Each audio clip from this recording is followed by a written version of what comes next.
Okay, so beta adolescence means both a period and the process during which the child become matured in term of his or her attitude થી બેટા mature થતો હોય. He believe that if he has effectively participate in the society, मतलब બેટા હવે એ society ની અંદર participate કરશે. The period between the 12 to 18 years age may be thought of as an adolescence period બેટા, and during this it is the period બેટા, it's a linking between the childhood and the adulthood. मतलब બેટા 10-11 વર્ષનું બાળક હોય તેને આપણે બાળક કહીએ, 18 વર્ષ ઉપર થઈ જાય તો they are known as the adult. So it is the link between the childhood and the adult. Okay, adolescence is accompanied by a several biological and behavioral changes. मतलब बेटा ड्यूरिंग दिस पीरियड आपकी body में बेटा biological changes आते हैं, hormonal changes आते हैं, behavioural changes भी बेटा आपकी बॉडी में आते हैं.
सॉरी बेटा हूं.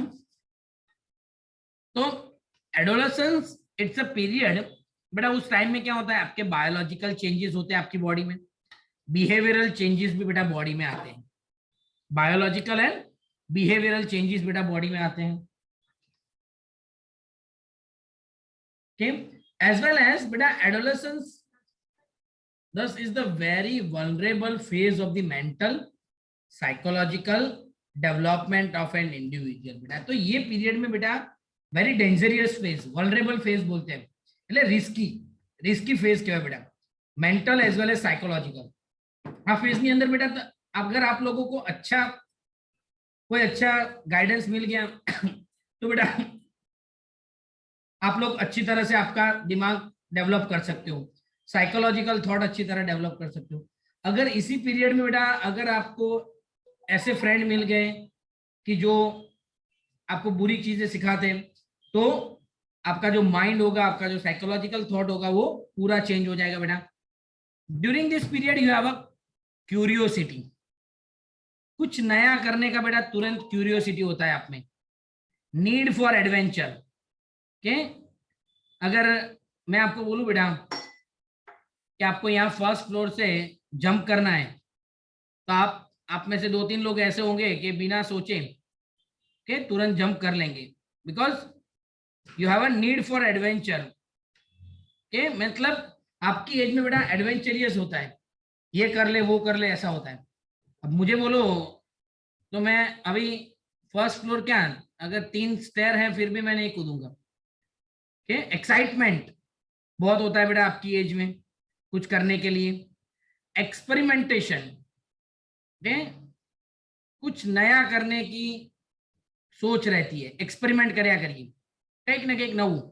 Okay, constitute a common cause which motivate youngster towards the drug and alcohol use.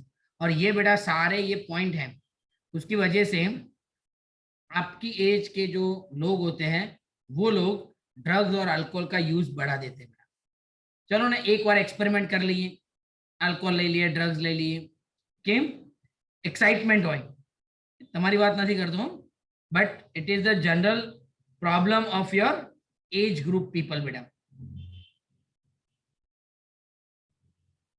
Then next point is a child natural curiosity motivate his or her to experiment.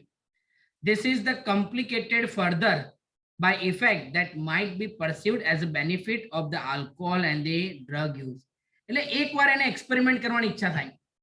Once अगर बेटा उसने एक बार experiment किया और उसको मजा आएगा, तो क्या करेंगे, बार बार वो लोग वही चीज के लिए अट्रैक्ट होंगे.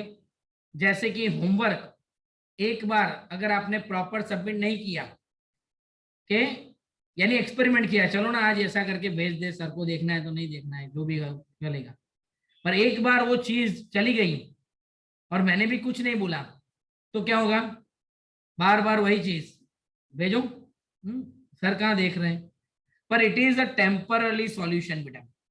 वैसे ही यहां पर भी बेटा एक बार आपने अल्कोहल लिया, मजा आ रहा है, पर धीरे धीरे बेटा वो शॉर्ट टाइम के बेनिफिट के लिए, परसीव्ड बेनिफिट, शॉर्ट टाइम के बेनिफिट के लिए वो अल्कोहल और जो ड्रग्स हो गए बेटा वो एडिक्टेड हो जाएंगे. फिर बार बार तुम्हें भी ऐसा ही लगेगा कि होमवर्क क्या करना है, नहीं करना है, चलेगा. Thus, the first use of the drug or alcohol may be out of curiosity. यानी पहली बार बेटा जो ड्रग्स और अल्कोहल यूज करते हैं, that is based on curiosity. एक अंदर से एक इच्छा होती है, एक्सपेरिमेंट होता है कि चलो करें. But later the child start using this to escape facing the problem. उसके बाद बेटा वो क्या करता है, प्रॉब्लम को एस्केप करने के लिए, प्रॉब्लम से भागने के लिए वो अल्कोहल और ड्रग यूज करने लगता है. लेटर ऑन बेटा वो स्ट्रेस को रिलीव करने के लिए अल्कोहल यूज करने लगता है. Okay, from the pressure to excel in academics. अगर एकेडमिक्स में अच्छा परफॉर्मेंस नहीं दे पाए, एग्जाम में अच्छा परफॉर्मेंस नहीं दे पाए, तो यंगस्टर्स क्या करेंगे बेटा, अल्कोहल और ड्रग यूज करेंगे, स्मोकिंग करेंगे. क्यों, तो टेम्परली प्रेशर रिलीव करने के लिए, टेम्परली माइंड को एलिवेट करने के लिए बेटा. The perception among the youth that is the cool and progressive to smoke, use drug and alcohol is also in a way of major cause of the youth to start this habit. बेटा यानी सबको क्या लगता है पता है कि अगर हम सिगरेट पी रहे हैं तो इट्स अ कूल पर्सनालिटी, अगर हम अल्कोहल ले रहे हैं तो it's a cool personality, it's a progressive. कि अगर कोई बिजनेस मीटिंग है और बिजनेस मीटिंग में बेटा सारे लोग ऐसी जगह बैठे हुए जहां सबके हाथ में एक एक अल्कोहल यानी एक एक ग्लास है, और मैं वहां जाके ऐसे बैठ जाऊं, तो अंदर से ऐसा लगेगा कि भाई नहीं यार, सब लोग पी रहे हैं, तो अगर मुझे मेरे बिजनेस को ग्रो करना है तो मुझे भी इन लोगों के साथ पीना पड़ेगा. सब लोग फ्रेंड हैं, सब लोग एक जगह इकट्ठे हुए हैं, तो सबको लगता है कि सिगरेट पीना यानी कूल पर्सनालिटी. तो ये मेंटली ये बिलीफ होता है बेटा, उससे कोई कूल पर्सनालिटी नहीं होता. तो ये सारे दिमाग यंगस्टर्स के दिमाग में बेटा ये सारे थॉट्स होते हैं जिसकी वजह से वो लोग अल्कोहल यूज करते हैं. फिर बेटा टेलीविजन, मूवी, न्यूज़पेपर, इंटरनेट, ये सब बेटा प्रमोट करते हैं. जिसको अगर इसमें से किसी को रणबीर कपूर अच्छा लगता है, तो जो रणबीर कपूर अगर सिगरेट पी रहा है तो हम उसको फॉलो करेंगे. किसी को दीपिका पादुकोण अच्छी लग रही है, अगर वो ड्रिंक कर रही है तो हम लोग भी ड्रिंक करें. यानी हर एक पर्सन का बेटा एक आइकॉनिक पर्सन होता है. अगर वो आइकॉन जो आपके दिमाग में बैठा हुआ है बेटा, अगर वही अल्कोहल और वही ड्रग यूज करे तो हमको भी ऐसा लगेगा कि ये कर रहे हैं तो हम क्यों नहीं. यानी टेलीविजन, मूवी है बेटा, न्यूज़पेपर है. These are the other factors that have been seen to be associated with the drug and alcohol abuse among the adolescents are unstable or unsupportive family structure and the peer pressure. कई बार बेटा family support नहीं होता, कई बार बेटा unnecessary pressure होता है, फ्रेंड्स का प्रेशर. कई जगह हम बैठे हैं तो फ्रेंड्स प्रेशर करते हैं, अरे एक एक एक एक पी ले, एक पी ले. तो वो जो प्रेशर करते हैं उसकी वजह से हम यूज कर रहे हैं. कई बार ऐसा होता है बेटा रिजल्ट कम आया, रिजल्ट यानी सिर्फ मैं स्टडी की बात नहीं कर रहा हूँ, अगर कहीं कोई आपने कोई काम लिया हाथ में, वो काम सक्सेस नहीं गया, कहीं आप फेल हो गए, कि कोई भी जगह आप फेल हो गए, तो फैमिली का सपोर्ट होना चाहिए, फ्रेंड्स का सपोर्ट होना चाहिए कि चल भाई इस बार फेल हो गया, नेक्स्ट टाइम कुछ अच्छा करेंगे, के तो वो जो सपोर्ट मिलना चाहिए, अगर वो सपोर्ट भी नहीं मिलता बेटा फैमिली की तरफ से, फ्रेंड की तरफ से, तो भी पर्सन अल्कोहल और ड्रग की तरफ अट्रैक्ट होता है। क्योंकि अल्कोहल और ड्रग क्या करता है पता है बेटा, आपके मूड को एलिवेट कर देता है, यानी टेम्परली आप सब भूल जाते हो। श्रावण शू कहवा मांगे છે, एक्सपीरियंस शेयर करो जी। नो सर, तो મેં કઈ નથી કીધું સર. કઈ નથી કીધું, ઓકે સર મેં કદાચ એક્સપીરિયન્સ હોય કે કેવું મૂડ કેવી રીતે એલિવેટ થાય. નો સર, નેવર. ओके ફૂલ ફેમિલીમાં કદી નથી. ओके बेटा, सो एक्चुअली जब भी आप अल्कोहल लेते हो, जब आप स्मोकिंग करते हो, टॉबैको को च्यूइंग करते हो बेटा, तो क्या होता है कि आपके दिमाग में बेटा जो नर्वस सिस्टम है वो एलिवेट हो जाते हैं। यूफोरिया, यूफोरिया मतलब बेटा आपको है ना, जैसे सब कुछ अच्छा लगता है, दिमाग में से जो टेंशन है, स्ट्रेस है, वो निकल जाता है। ओके, पर it is only for the temporary और शेक ऑफ पीरियड, थोड़े बहुत टाइम के लिए बेटा ऐसा होता है। फिर है बेटा because of the pursued benefit drugs are frequently used repeatedly, the most important thing which one failed to realize is the inherent addictive nature of the alcohol and the drug। यानी बेटा परस्यूड थोड़े time के benefit के लिए अगर एक बार alcohol या फिर ड्रग लेना स्टार्ट किया तो वो क्या हो जाएगा बेटा, रिपीटेड आप यूज करना स्टार्ट करोगे। कब भी थोड़ा भी टेंशन आया ले लो अल्कोहल, थोड़ा भी प्रॉब्लम है सिगरेट पी लो, के तो धीरे धीरे धीरे बेटा वो चीज क्या हो जाएंगी, आपको एडिक्टिव हो जाएंगी, यानी एडिक्शन आ जाएगा। एडिक्शन किसका होता है बेटा, तो देखो यहाँ पर addiction is a psychological attachment to certain effect. यानी बेटा ऐसा नहीं है कि एडिक्शन सिर्फ और सिर्फ ड्रग और अल्कोहल का ही हो सकता है, एडिक्शन आपको फ्रेंड्स का भी एडिक्शन हो सकता है कि अगर फ्रेंड के साथ बात नहीं करें के तो पूरा दिन अच्छा ना जाए। किसी पर्सन का भी एडिक्शन हो सकता है, चाय का भी एडिक्शन हो सकता है के, और अभी सबसे ज्यादा एडिक्शन किसका है आप सबको, एनीवन सेज? सर फोन का, मोबाइल, मोबाइल का एडिक्शन नहीं है बेटा, सोशल मीडिया के। मोबाइल हूँ तमने आपी दઉં પેલો નાનો મસ્ત તો ચાલશે, કીપેડ વાળો જૂના જમાનાનો મોબાઈલ આપી દઉં, મોબાઈલનું એડિક્શન હોય તો કોઈ બી મોબાઈલ ચાલે, લઈને જોડે આમ ભૂઈ જવાનું। હા, મોબાઈલનું એડિક્શન નથી બેટા, એડિક્શન શેનું છે, સોશિયલ મીડિયા કે ઇન્સ્ટાગ્રામ, ફેસબુક, વોટ્સએપ, ઇન્સ્ટાગ્રામમાં તમે સૌથી વધારે શું કરો, રીલ કે ને આપણે રીલ જોવા બેસીએ એટલે પછી ટાઈમ ક્યાં જાય ખબર જ ના પડે, 1 કલાક બી જતો રહે, 2 કલાક બી જતા રહે, એવું થાય છે ને। सो एक्चुअली ये सब भी बेटा क्या है, this is all are addiction के, ये सारी चीजें क्या है बेटा, एडिक्शन है। So addiction such as gives the euphoria and temporary feeling of wellbeing. Addiction कोण હોય ખબર છે બેટા, અમારી કોઈ એવું છે જેને સ્ટડીનું એડિક્શન હોય કે સાહેબ એક ચેપ્ટર તો રોજ ભણવું જ પડે અને લેક્ચર તો એક થવો જ જોઈએ કોઈ બી સબ્જેક્ટનું, ના થાય તો અમને ચેન ના પડે, એવું કોઈ છે? એનીવન, કોઈને ભણવાનું એડિક્શન છે આમાંથી કે આજે આજે હોમવર્ક ના કર્યું હોય તો માથું દુખી જાય?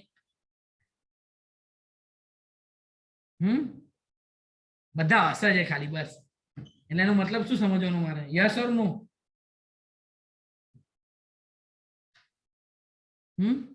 ઓકે, તો બેટા ઓલવેઝ એડિક્શન કોનું હોય ખબર છે, the drugs or a substance or a instrument which gives you a euphoric effect and feeling of well-being કે જે તમને સારું લાગે। આ ક્યાં સારું લાગે છે, આ તો આ માણસ બોલ બોલ કરે છે એટલે સાંભળવું પડે છે, બાકી આમાં કઈ અમને સારું લાગતું નથી। It's a part of life, એટલે બેઠા છીએ બધા, બરાબર ને?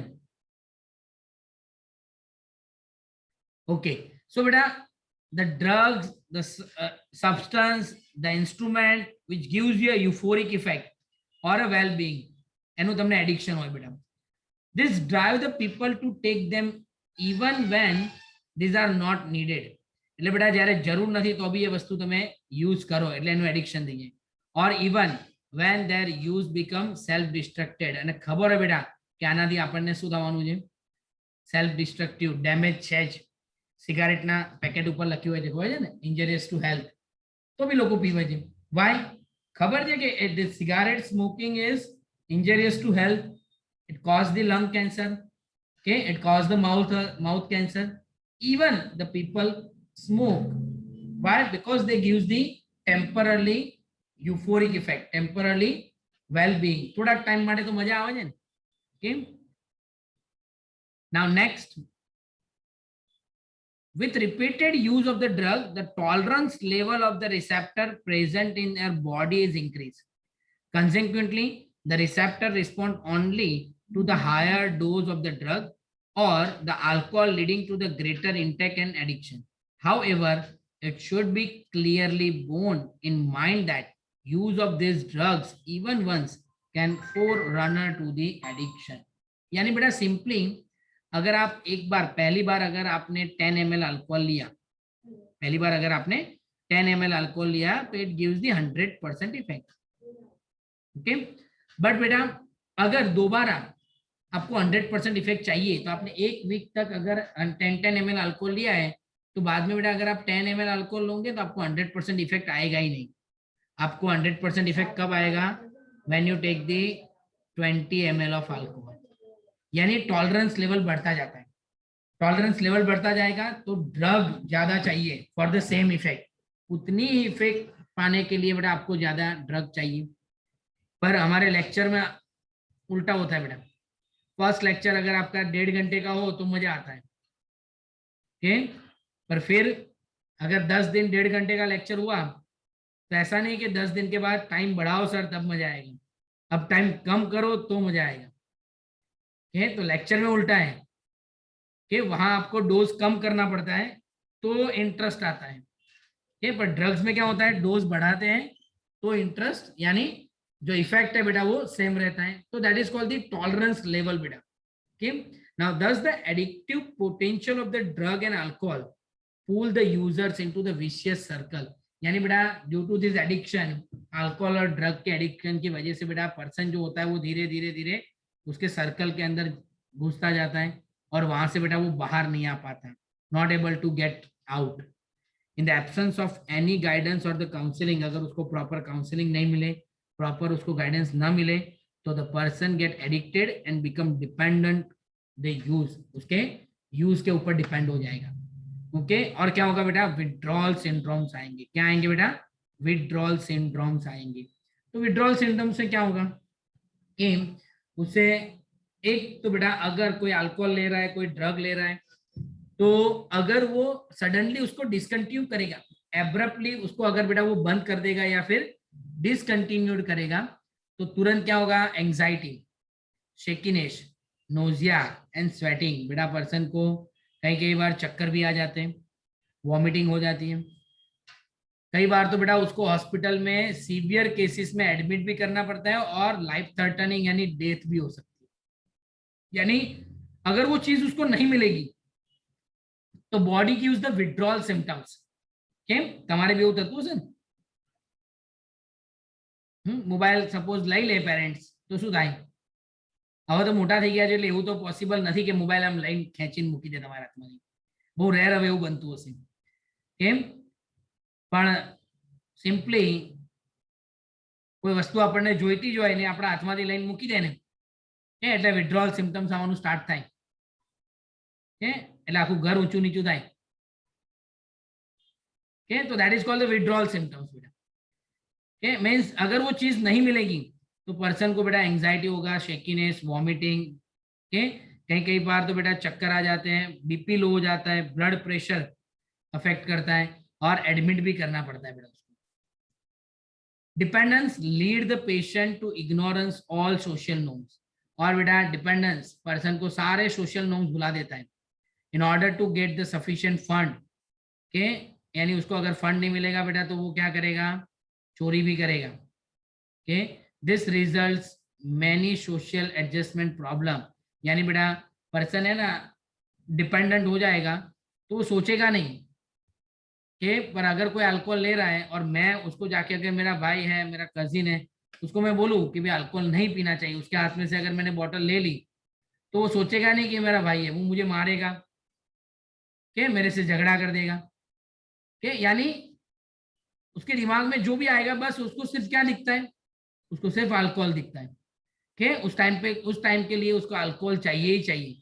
फिर अल्कोहल मिल जाएगा, फिर वो आपको प्यार भी करने लगेगा, ठीक, क्योंकि उसका माइंड एलिवेट हो गया तुरंत, क्योंकि उसको जो चीज चाहिए थी वो मिल गई।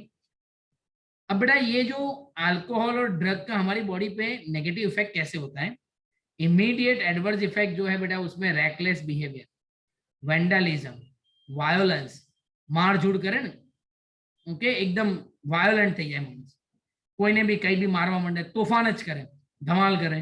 સર વેન્ડલિઝમ એટલે બેટા एक्चुअली वेंडलिज्म છે ને એનું સિમ્પલ ગુજરાતી કહું ને તો બંડખોર કહેવાય। બંડખોર એટલે કેવો ખબર છે, મસ્તીખોર થઈ જાય માણસ એકદમ, એને બીજું કઈ દેખાય જ નહીં, એને એને એને એને શું થાય ખબર છે, એ પોતે બી મારઝૂડ કરે, કોઈ એને બોલાવે તો એને ગમે નહીં, કે ઇવન એ બી કોકની જોડે ધમાલ કરી દે, કોઈ નાની વાતમાં ઝઘડો કરી નાખે।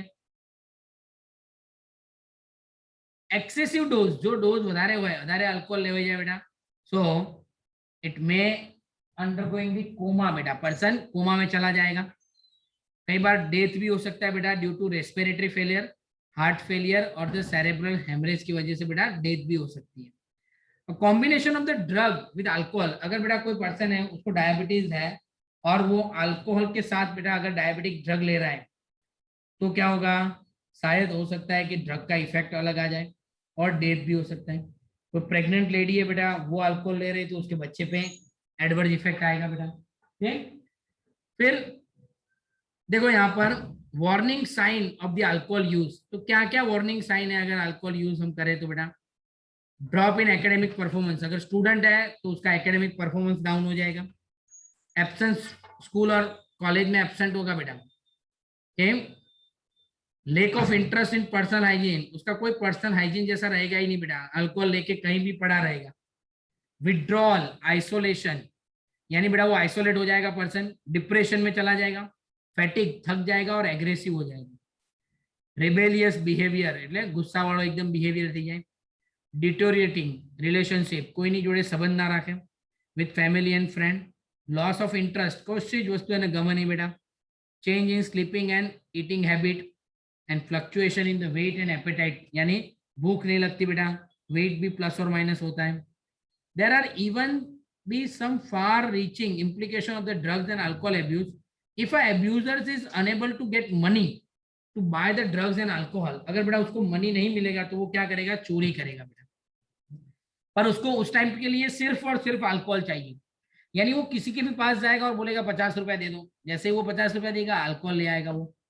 Okay, the adverse effect are just not restricted to person who is using the alcohol, यानी बेटा इसके एडवर्स इफेक्ट ऐसा नहीं है कि जो पर्सन अल्कोहल यूज कर रहा है उसको ही इसके एडवर्स इफेक्ट होंगे, उसके एडवर्स इफेक्ट किसको होंगे बेटा, फैमिली को भी होंगे, फ्रेंड्स को भी होंगे, फाइनेंशियल डिस्ट्रेस, क्योंकि पूरे जो भी पैसा आएगा उससे वो अल्कोहल ही लेके आएगा। ओके, तो बेटा अभी मैं आपको बता रहा हूँ कि आप अभी स्टडी नहीं कर रहे हो, ओके, उसका एडवर्स इफेक्ट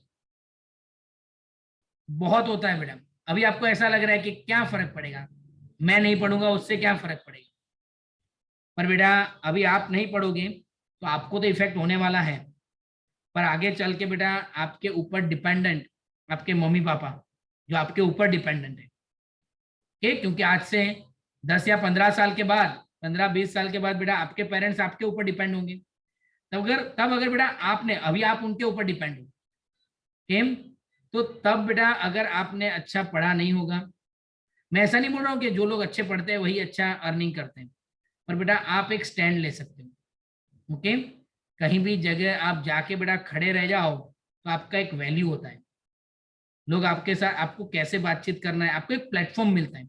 अगर आपने बेटा, मैं सोचूं कि फार्मेसी किया हुआ है तो आप कोई फार्मासिस्ट, या फिर आप ऐसा सोच सकते हो कि कोई फार्मेसी की बड़ी कंपनी है उसमें जाके हम इंटरव्यू दें, अगर फार्मेसी किया ही नहीं है तो कहाँ जाके इंटरव्यू दें, के तो एक प्लेटफॉर्म मिलता है बेटा, सोच मिलती है नहीं, के तो अभी अभी आप नहीं पढ़ रहे हो, उसका इफेक्ट अभी आपको है, पर इन फ्यूचर वो आपकी फैमिली में आपके पेरेंट्स को भी इसका इफेक्ट होगा। आपकी जो नई फैमिली स्टार्ट होगी बेटा आफ्टर 10 या 15 ईयर्स के बाद, आपका जो फैमिली स्टार्ट होगा उसमें बेटा इफेक्ट होगा, आप नहीं पढ़ेंगे तो। ओके, नेक्स्ट बेटा, कई बार जो पर्सन होते हैं वो इंट्रावेनस ड्रग्स लेते हैं, यानी डायरेक्टली ब्लड में बेटा, ड्रग्स डायरेक्टली ब्लड में लेते हैं। ओके, उससे क्या होता है बेटा कि हेपेटाइटिस और एड्स जैसे इंफेक्शन लगने के चांसेस हो जाते हैं बेटा, क्योंकि नीडल और सीरिंज बेटा अगर इन्फेक्टेड है तो उससे हेपेटाइटिस ए, हेपेटाइटिस बी और एड्स लगने के चांसेस है बेटा। The virus which are responsible for this disease they are transmitted from one person to another person, क्योंकि बेटा सब लोग अगर एक जैसे हैं ड्रग्स लेने बैठे हैं तो कोई सोचेगा नहीं कि भाई नीडल बदल के ड्रग्स ले, उनके दिमाग में ऐसा कुछ आता ही नहीं है, एक ही नीडल से सारे लोग ड्रग्स लेते रहते हैं। तो हो सकता है एड्स हो जाए, हो सकता है हेपेटाइटिस बी हो जाए। ठीक,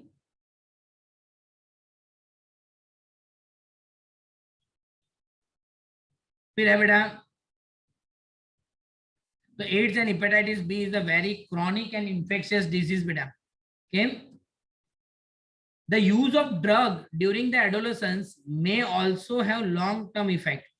कई बार बेटा अल्कोहल, अगर आपने चाइल्डहुड और एडल्टहुड में अल्कोहल लिया है तो वो बेटा at the age of 40-50 it cause the damage to nervous system, और लीवर को बेटा वो डैमेज कर देगा, सिरोसिस कर देगा, और सिरोसिस का कोई रिकवरी नहीं है बेटा, वो लीवर फेल हो जाता है कंप्लीटली के, और फिर बंदा मर जाता है बेटा। तो लॉन्ग टर्म इफेक्ट भी आता है, ऐसा नहीं कि आज अल्कोहल लेंगे तो कल इफेक्ट दिखेगा, उसका लॉन्ग टर्म इफेक्ट भी आता है बेटा। प्रेग्नेंट लेडी अगर अल्कोहल ले रही है तो उसका एडवर्स इफेक्ट बेटा उसके फीटस पे आएगा। ठीक, अगर बेटा कोई पर्सन है वो, जैसे कि मैं बात करूं बेटा स्पोर्ट्स पर्सन, स्पोर्ट्स पर्सन क्या करते हैं कि परफॉर्मेंस अच्छा देने के लिए वो नार्कोटिक एनाल्जेसिक यूज करते हैं। यानी नार्कोटिक एनाल्जेसिक से क्या होता है पता है कि आपको पेन ही नहीं होता, अब कितना भी दौड़े, अगर क्रिकेटर है नार्कोटिक ले लिया तो वो बेटा पूरे 50 ओवर खेल लेगा, फिर भी उसको पेन नहीं होगा बॉडी में। स्टीरॉयड लेंगे बेटा मसल बिल्डअप करने के लिए, डायूरेटिक लेंगे बॉडी में से पानी लॉस करने के लिए, एंड सर्टेन हार्मोन लेंगे बेटा। तो उससे क्या होगा कि अगर फीमेल है बेटा, ये फीमेल अगर स्टीरॉयड ले रहे हैं तो उनकी बॉडी में कैसे चेंजेस आएंगे बेटा, मस्क्यूलर मीन्स मसल बढ़ जाएंगे बेटा मेल की तरह, एग्रेसिव नेचर हो जाएगा, मूड स्विंग और डिप्रेशन हो जाएगा बेटा, एबनॉर्मल मेंस्ट्रुएशन साइकिल होगा, फेशियल हेयर ग्रो, बॉडी पे हेयर ग्रो होंगे, और जो क्लिटोरिस होगा बेटा एक्सटर्नल जेनिटालिया वो डेवलप होगा, और डिपिंग द वॉइस यानी वॉइस होगा वो डिपनिंग हो जाएगा बेटा।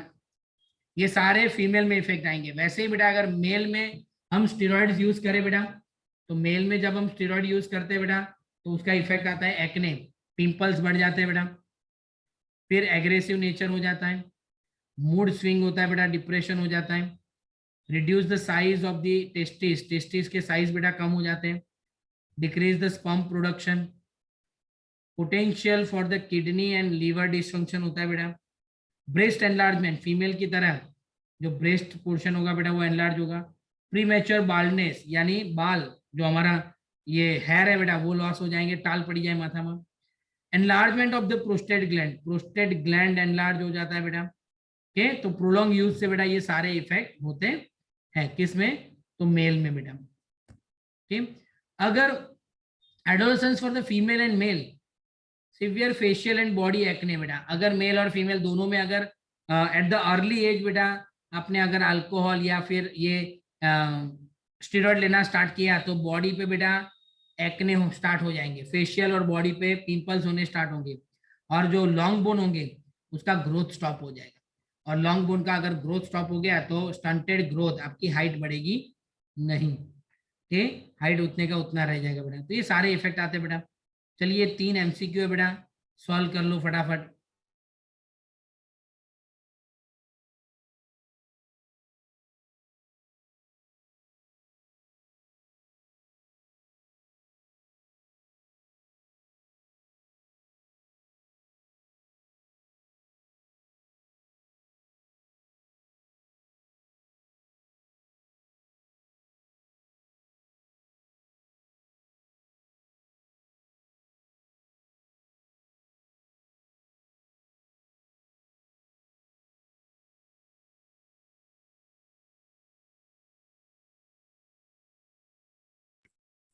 सर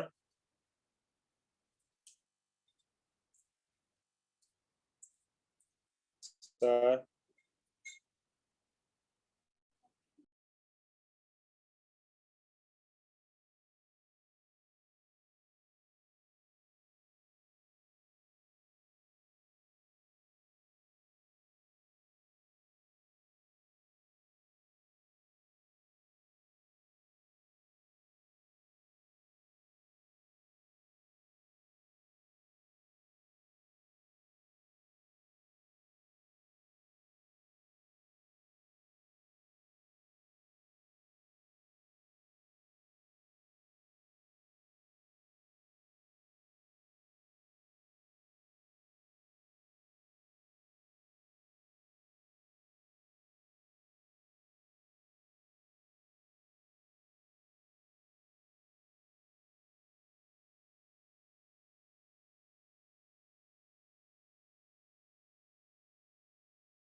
सर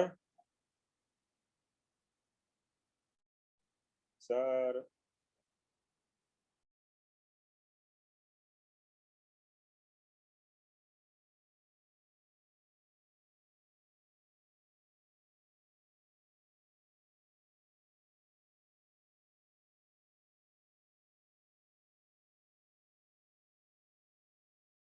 चलो बेटा, सो फर्स्ट નો answer AIDS and hepatitis B both બેટા.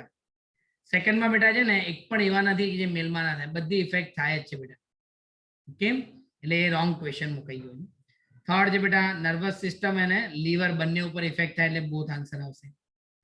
નાઉ બેટા પ્રિવેન્શન એન્ડ કંટ્રોલ. હવે તમારા જે પ્રોબ્લેમ્સ અત્યાર સુધી ડિસ્કસ કર્યા પણ એને રોકવા માટે શું કરવાનું? Age old, the prevention is better than the cure. કંઈ પણ વસ્તુ બેટા થઈ જાય પછી એને સારી કરવી એના કરતા બેટર જે થાય એ પહેલા જ એને કંટ્રોલ કરવું બહુ જરૂરી છે. It is true that habits such as smoking, taking the drugs or alcohol are more likely to be taken up at the young age, more during the adolescence. And સૌથી વધારે બેટા જે ડ્રગ્સ અને alcohol use કરીએ તો એ કઈ એજમાં? તો at the young એજની અંદર જ સૌથી વધારે લોકો યુઝ કરતા હોય બેટા, અને એ વખતે આદત પડી જાય તો પછી જ કાયમ માટે રહે. Hence, it is the best identify the situation that may push an adolescent towards the use of the drug or alcohol and to take the remedies measures well in time. In this regards, the parents and the teachers have the special responsibility. मतलब बेटा કે actually હવે કોઈને હું alcohol પીતા કે cigarette પીતા હું પકડી લઉં તો એને મારવા નહીં માંડવાનું, કે एक्चुअली એની પાછળનું રીઝન શું છે. સપોઝ તમે કોઈક વખત હોમવર્ક ના કર્યું હોય, એક્ઝામ ના આપી હોય, કે તો my first question is why, કેમ નથી આપી? એનું રીઝન જાણવું પહેલે જરૂરી છે ને. રીઝન જાણ્યા વગર જ હું તમને ફોન કરીને ધમકાવવા માંડું, તને તો ખબર નથી પડતી, ભણવું ના આવે તો ઘેર જતા રહો, આમ તેમ બધું બોલવા માંડું, કે તો તમે શું કરશો? ગભરાઈ જશો તો સાચી વસ્તુ મને કહેશો બી નહીં. એટલે ફર્સ્ટ ઓફ ઓલ મારી રિસ્પોન્સિબિલિટી શું હોય બેટા? Find out the reason Y the person use the drugs and alcohol. કેમ એને યુઝ કર્યું? કેમ કે કદાચ એ રીઝન જ હું સોલ્વ કરી દઈશ તો એને ડ્રગ અને આલ્કોહોલ યુઝ કરવાની જરૂર જ નહીં પડે. parenting that combined with a high level of nurturance and consistent discipline has been associated with the lower risk of substance drug abuse. Parenting બેટા proper parenting હોય ને, parents proper support કરતા હોય. Actually તમે જુઓ કે આ બધા drugs and alcohol બધા use કરવાનું આપણા જેવા family ની અંદર બહુ જ ઓછું છે. કેમ? because we all are aware about this. આપણા family ની અંદર આપણા parents ને બધાને ખબર છે, તમને બી ખબર છે કે એનું misuse છે આ બધું. તો બેટા ગામડાઓમાં કે વિલેજીસ ની અંદર જ્યાં પેરેન્ટ્સ આમ કહેવાય કે ભાઈ વિલેજ ની અંદર સોશિયલ બહુ હોય તો બેટા પેરેન્ટ્સ એટલું બાળકો ઉપર ધ્યાન જ ના આપતા હોય, કે એમને લાઈફમાં જ બિઝી હોય. આપણે કહીએ છીએ કે ભાઈ શહેરની અંદર સિટીમાં જે અર્બન એરિયાની અંદર પેરેન્ટ્સ એમના ચાઇલ્ડ ઉપર ધ્યાન નથી આપતા, એવું નથી. વિલેજીસની અંદર વધારે આવું છે કે જ્યાં આગળ જેને જે કરવું એ કરે, બાળકને ફરતો હોય એને વિચારે નહીં કે ભાઈ એને આલ્કોહોલ લીધો, એને એકાદ સિગરેટ પી લીધી તો એને ખાલી 2 મિનિટ બોલશે. કેમ? વધારે એના ઉપર બહુ ફોકસ નહીં કરે. તો some of the majors motive mention here, અમુક પોઈન્ટ છે બેટા અહીંયા જો. ફર્સ્ટ છે અવોઇડ ધ અનડ્યુ પ્રેશર, બાળકો ઉપર ખોટે ખોટું પ્રેશર નહીં નાખવાનું. ખુશ થઈ ગયા જો બધા કે ને, ખોટું પ્રેશર નહીં કરવાનું. પણ જે પ્રેશર કરવું પડે એ કરવું પડે. અનડ્યુ પ્રેશર, અનનેસેસરી પ્રેશર ના હોવું જોઈએ. Means every child has his or on choice. તમારે બધાની તમારી પોતાની ચોઇસ હોય. And the personality which should be respected and nurtured. A child should not be punished or pushed unduly to perform beyond his or her limit. Okay? એને બેટા sports હોય, study હોય કે કોઈ પણ એક્ટિવિટી હોય એને એની લિમિટ કરતા વધારે એને પ્રેશર નહીં કરવું. કે એની લિમિટ કરતા વધારે પ્રેશર કરો એટલે શું થાય? એ કરવાનું જ નથી. લાઈક તમને બી, તમને તમારી લિમિટ કરતા વધારે હું પ્રેશર કરું એટલે તમે શું કરો? Internet problem, sir internet problem એમ કરીને બહાર બધું બંધ કરીને શાંતિ બેસી જવાનું. ફોન કરીએ એટલે કે સર એ તો નેટ જ નથી તો શું કરું? કે એટલે પકડાવો જ નહીં. પછી ઘેર આવીને તો બેસવાનું નથી બધાને. કે એટલે અનનેસેસરી પ્રેશર નહીં આપવું ચાઇલ્ડને. Second, education and counselling.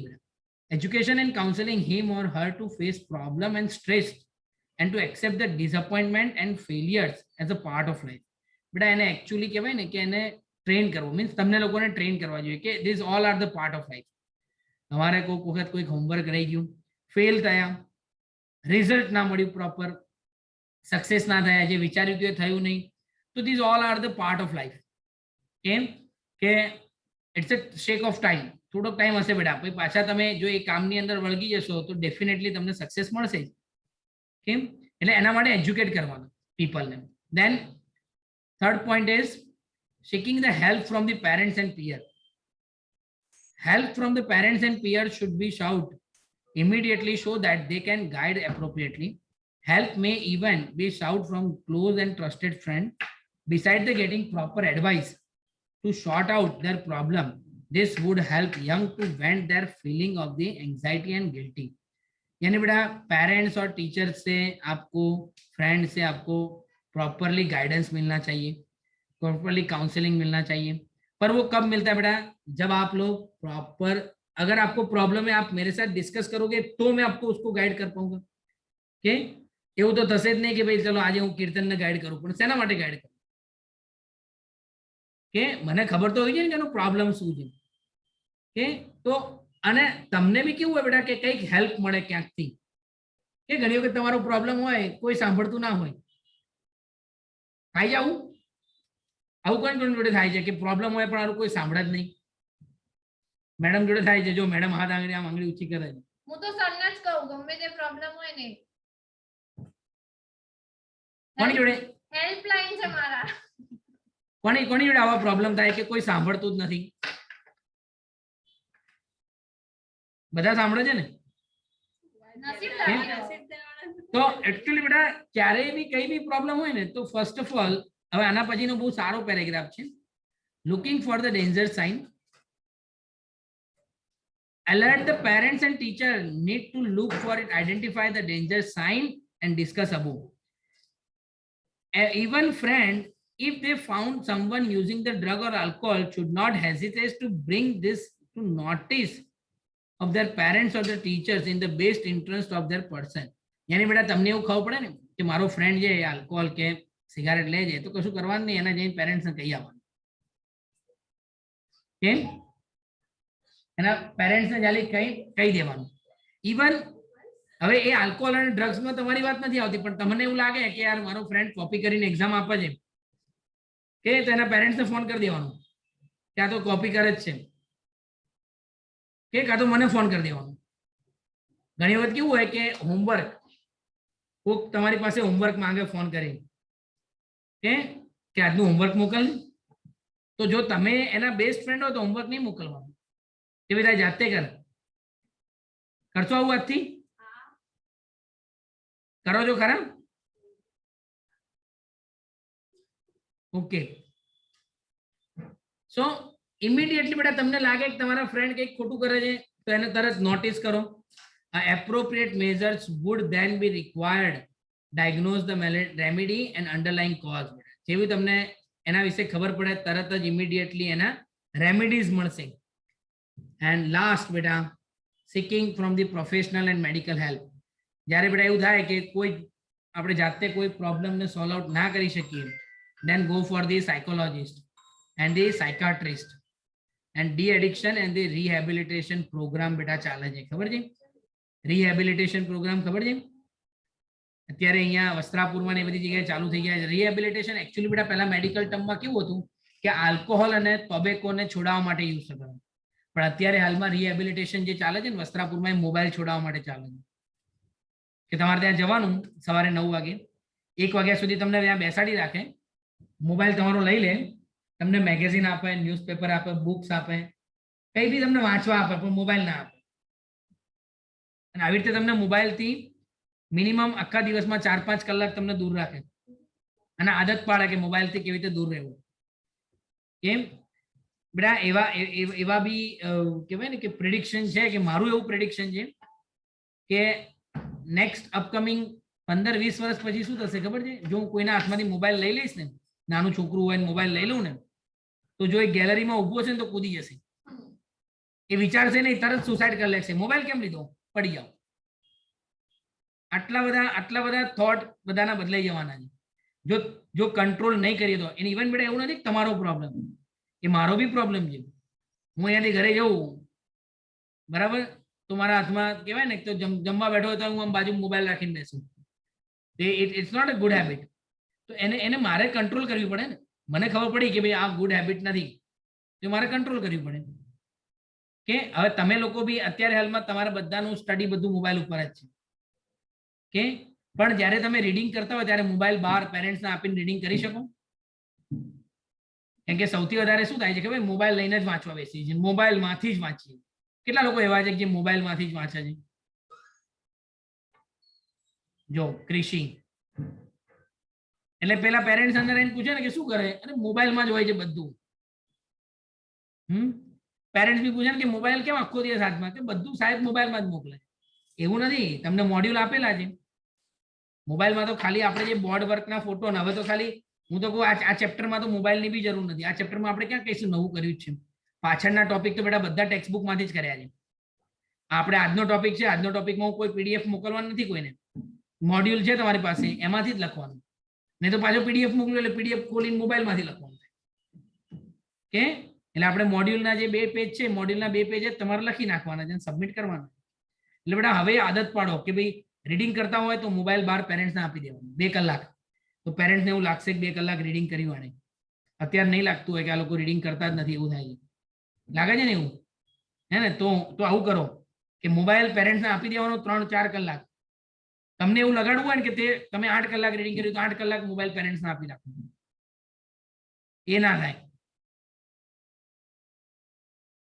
કે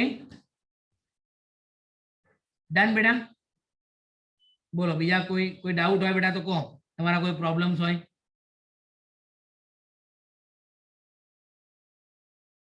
ઓકે, સો હોમવર્ક બેટા તમારે 10 વાગે સબમિટ કરી દેવાનું. હોમવર્ક અસાઇન કરું છું, પીડીએફ નથી મૂકતો. એમ? અને મે બી કદાચ છે ને તમને આજે ટ્યુઝડે થયો છે ને, થર્સડે થી બેટા હું પેરેન્ટ્સ મીટિંગ કરું છું, 1-to-1 પેરેન્ટ્સ મીટિંગ. એમ? ક્લાસમાં બોલાવીશ બધાને 1 by 1, એક જણાને.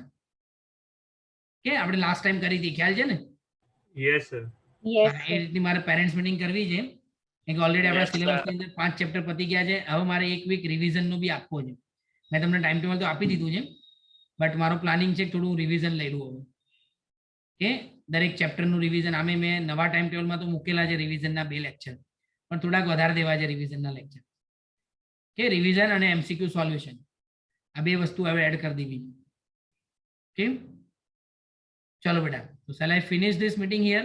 સર યસ, સર મારે ફ્રાઈડે ના લેક્ચરમાં એક ડાઉટ છે. બોલો.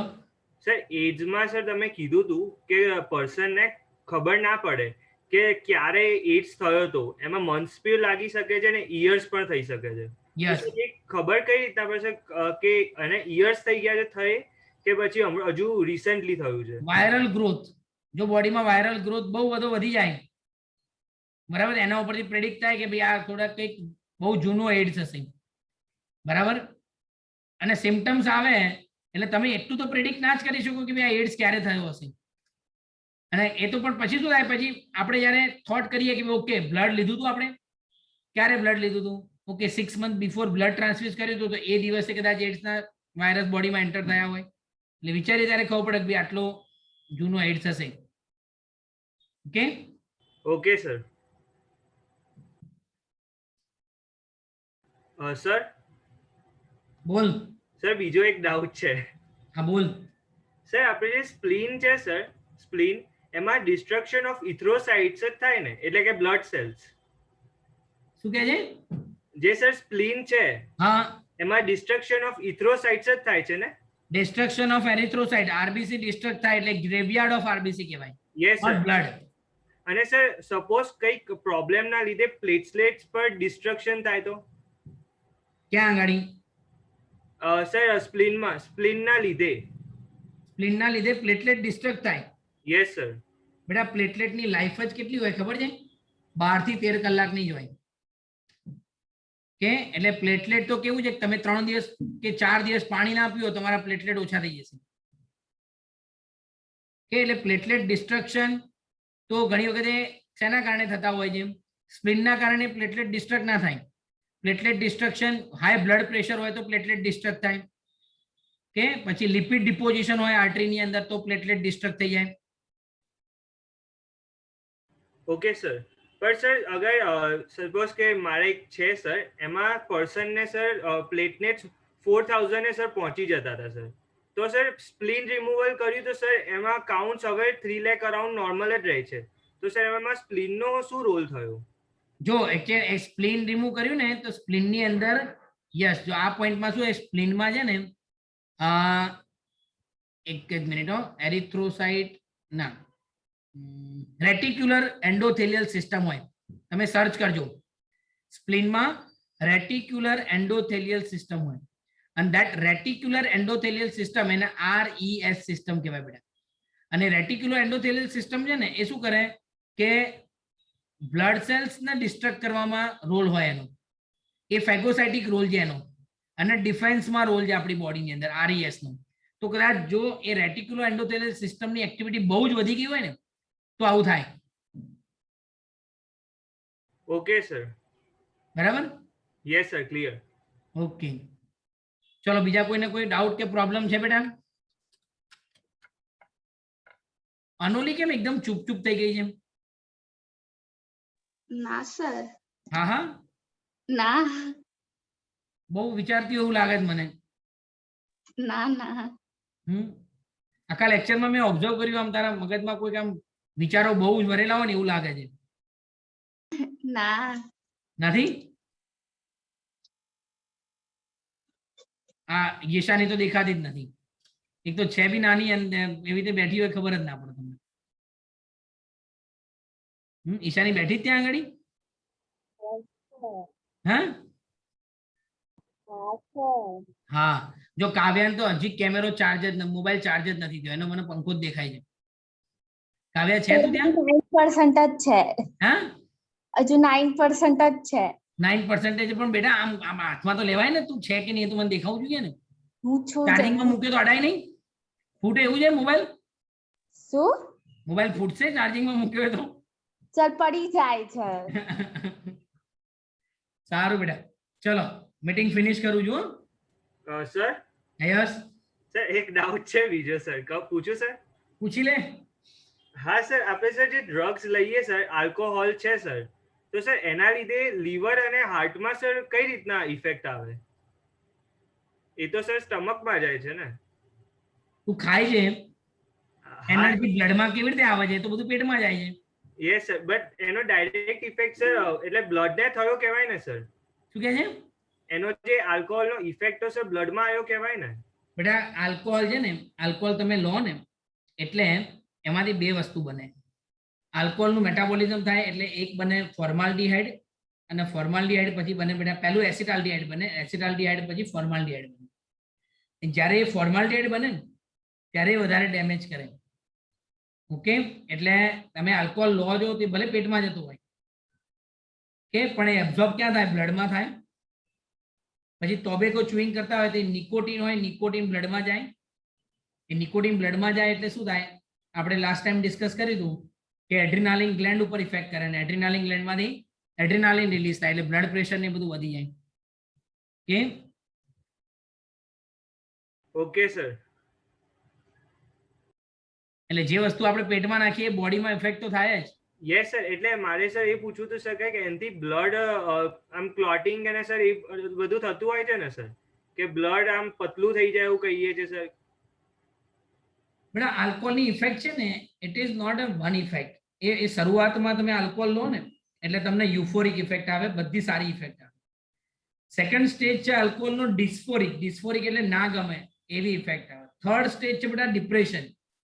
કે ફોર્થ છે બેટા હેલ્યુસિનેશન. તમને ભ્રામકતા આપણે કહેવાય ને બધું અલગ અલગ દેખાય ને એવું થાય.